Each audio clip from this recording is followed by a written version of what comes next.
Assalamualaikum warahmatullahi wabarakatuh.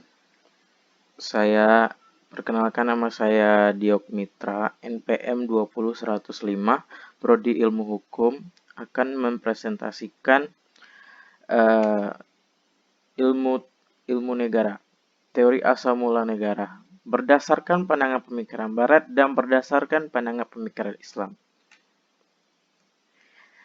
Berdasarkan pandangan pemikiran Barat, yaitu ada 8. Teori perjanjian masyarakat, teori perjanjian ketuhanan, teori kekuatan, teori patriarkal, teori organis, teori patrimonial, teori alamiah, dan teori historis. Pertama, teori perjanjian masyarakat. Teori perjanjian masyarakat atau teori kontrak sosial menganggap perjanjian sebagai dasar negara dan masyarakat. Teori ini dipandang tertua dan terpenting. Setiap perenungan mengenai negara dan masyarakat, mau tidak mau akan menghasilkan paham-paham yang berdasarkan adanya negara masyarakat itu pada persetujuan anggota-anggotanya. Persetujuan tersebut dapat dinyatakan secara tegas, anggap telah diberikan secara diam-diam.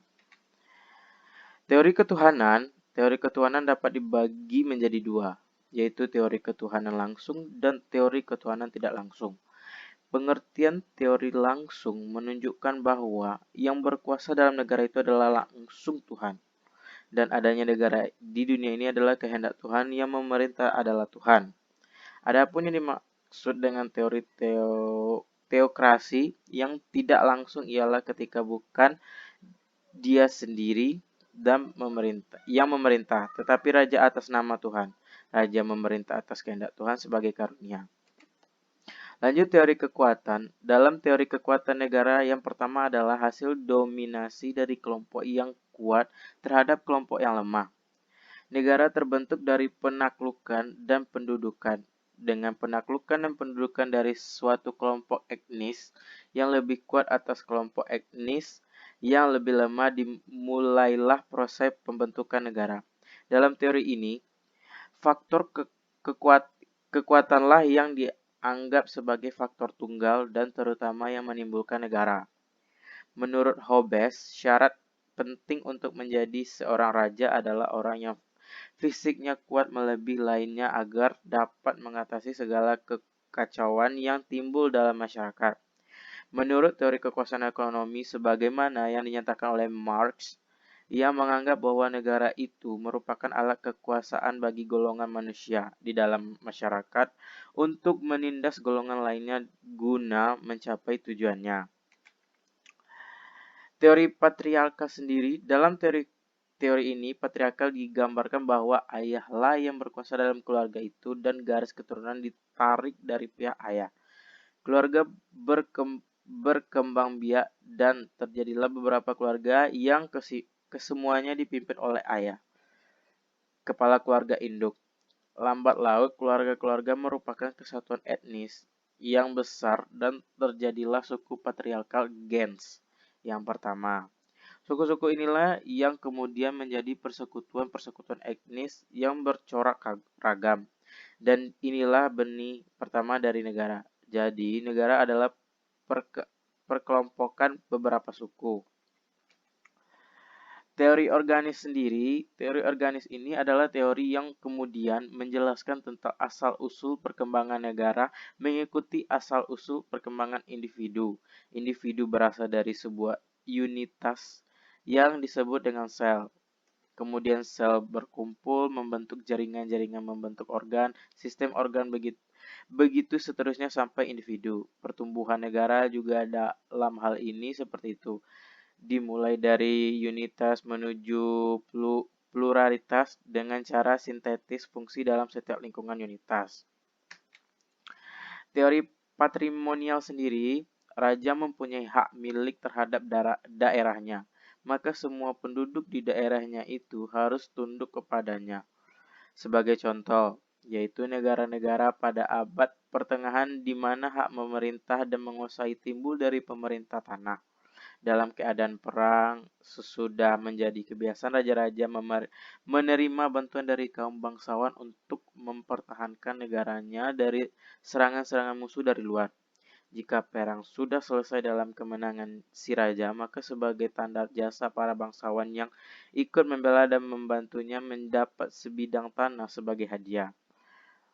Pemberian sebidang tanah kepada para bangsawan, maka berpindahlah semua hak atas tanah itu kepada mereka, sehingga mereka mendapatkan hak untuk memerintah terhadap semua yang ada di atas tanah itu. Lanjut teori alamiah. Teori alamiah berpandangan bahwa negara berasal dari alam karena alam menciptakan negara. Asal-usul pandangan ini berasal dari Aristoteles. Menurutnya, alam membenarkan terwujudnya negara karena merupakan bagian dari alam.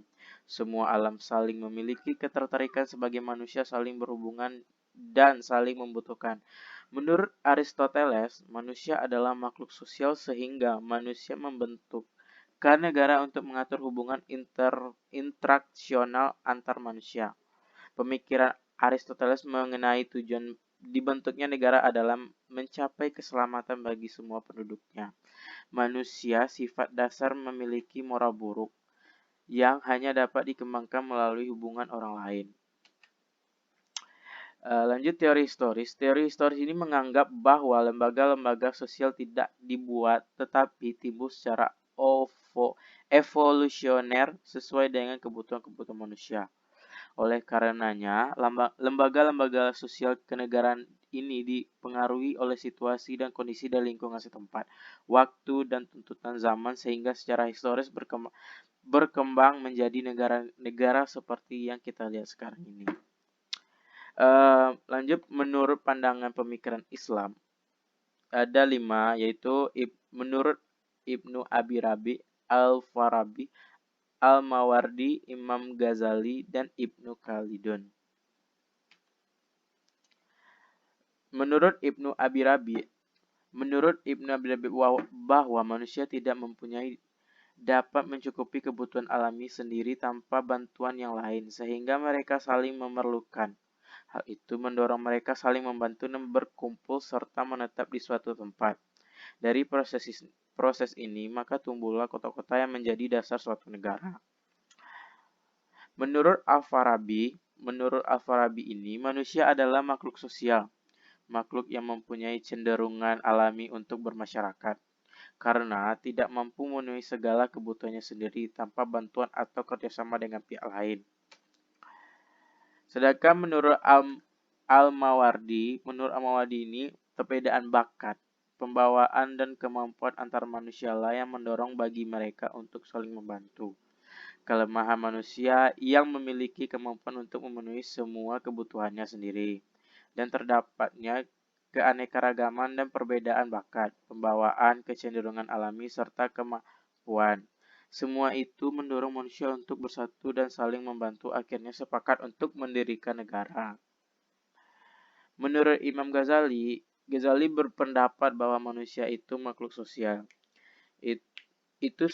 Untuk itu semua diperlukan kerjasama dan saling membantu antar sesama manusia. Antara lain dengan membangun pagar-pagar tinggi di sekeliling pusat perumahan, dan di sanalah lahir negara karena dorongan bantuan bersama. Lanjut, menurut Ibnu Khaldun, adanya organisasi kemasyarakatan merupakan suatu keharusan bagi hidup manusia. Tujuan bernegara tidak semata-mata untuk memenuhi kebutuhan lahirlah manusia saja, tetapi juga kebutuhan rohania dan ukhrawiyah. Baiklah, sekian, terima kasih. Itu dari hasil presentasi saya. Saya ucapkan Assalamualaikum warahmatullahi wabarakatuh.